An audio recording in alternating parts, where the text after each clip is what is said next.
முன்னாள் அமைச்சர்கள் மீது தொடர்ச்சியா கைது பண்றாங்க. இப்போ குறிப்பா செந்தில் பாலாஜி மீது வழக்கு பதிவு செஞ்சிருக்காங்க. புதிதா நீதிமன்றத்தில் ஒரு வழக்கு கூடிய சூழல் புதிதா ஒரு டிவிஎஸ்ல ஒரு வழக்கு பதிவு பண்றாங்க. அதாவது டிவிஎஸ்சி வழக்கு போடுறதை பற்றி செந்தில் பாலாஜியை பொறுத்த முற்றிலும் அவர் திராவிட முன்னேற்ற கழகத்தில் மிக தீவிரமாக பணியாற்றி குறிப்பாக கொங்கு மண்டலத்தில் அவர் பொறுப்பேற்ற பிறகு பெரிய திமுகவுக்கு செல்வாக்கு தெரியுது என்பது காரணம் காட்டி அவர் எப்படி பழி வாங்கணுன்ற நோக்கத்தோடு அவர் ஏற்கனவே 19 மாதம் சிறையிலேருந்து பழக்கப்பட்டு விட்டார். அதனால் இந்த மாதிரி வழக்கெல்லாம் போடுறதுனால யாரையும் அழித்து விட முடியாது, திமுக காரனையும் ஒழித்து விட முடியாது. எமர்ஜென்சி காலத்துலேருந்து நாங்கள் பார்க்காத கேஸ் பார்க்கணும்.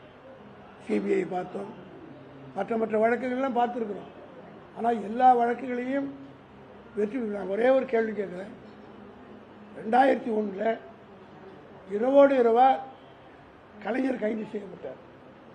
அது பெரிய செய்தியாக போட்டாங்க, அது சந்தோஷப்பட்டாங்க. ஆனால் அதில் எஃப்ஐஆராவது போட முடியுதா? எத்தனை வருஷம் ஆச்சு? இதுபோல் ஒரு பத்திரிகை செய்தி கொடுக்கலாம், ஒரு நாள் செய்தியாக வருமே தவிர முடிவு என்னவாக இருக்கும் என்பது எங்களை போன்ற நன்றாக தெரியும். இந்த மாதிரி பொய் வழக்குகளை போடுற நேரத்தை விட்டுட்டு அதில் தான் அரசாங்கம் கவனம் செலுத்திட்டு இருக்கு. அதனால்தான் எங்கே பார்த்தாலும் இன்னைக்கு கூட சென்னையில் ஒரு டிவியில் நான் பார்த்தேன் 6 கொலையா அன்றைக்கி காலையில்.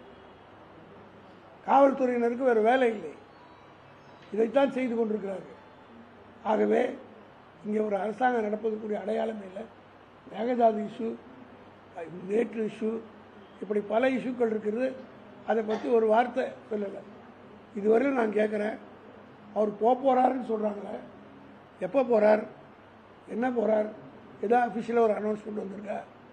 ஆக ஒரு தெளிவில்லா சர்க்கார், ஒரு திறமையற்ற சர்க்காராக, எதுவுமே வெளிப்படைத்தன்மை இல்லாத ஒரு சர்க்காராக. அதே போல் மின்வெட்டை பற்றி நீங்கள்லாம் அமைச்சர்கள், இன்றைக்கி அமைச்சர் பேட்டி கேட்குறாங்க, பிரஸ்காரங்க கேட்குறாங்க, ஓடுறாரு. 1900 ரூபா பில்லு வர வேண்டிய இடத்துல 17,000 ரூபா வந்திருக்குதுன்னு ஒரு ஆதாரத்தோடு ஒரு பத்திரிகை நிருபர் கேட்குறாரு. பதில் சொல்லாமல் பொறுப்பு இல்லாமல் போகிறார். இது எப்படின்னா, மின் வாரியத்தில் கூடுதலாக அமைச்சிடுறாங்க. இப்போ 1000 ரூபா கட்ட வேண்டிய இடத்துல 7,000 ரூபா வசூல் பண்ணிட்டு இந்த 7,000 ரூபாய் திருப்பி கொடுக்க போகிறதில்ல. ஆக கொஞ்சம் கொஞ்சமாக கழிச்சுக்கிறாங்க. இது ஒரு மோசடி, இது ஒரு மிஸ்அப்ராப்ரேஷன் தான். மக்கள்கிட்ட திருடுறது, அதிகமான வசூல் பண்ணி, இது மறைமுகமாக ஒரு திருட்டுத்தனமான வேலை தான். இது திருடுன்னு கூட சொல்லலாம். மக்கள்கிட்ட பணத்தை திருடி இன்றைக்கு ஈபி நடத்துகிறார்களா என்று சொல்லக்கூடிய அளவுக்கு திருப்பி 7,000 வீட்டு தப்பாயிடுச்சுன்னு சொல்கிறாங்கல்ல, அது உடனே திருப்பி கொடுக்க வேண்டியது தானே. கழிச்சிங்கன்றாங்க. அப்போ என்ன அர்த்தம்? இந்த பணத்தை ரொட்டேஷன் பண்ண போகிறாங்க. மக்களுடைய பணத்தை ரொட்டேஷன் பண்ணால் அதுக்கு இன்ட்ரெஸ்டாக கொடுக்கணுமில்ல, செஞ்சுருக்காங்களா?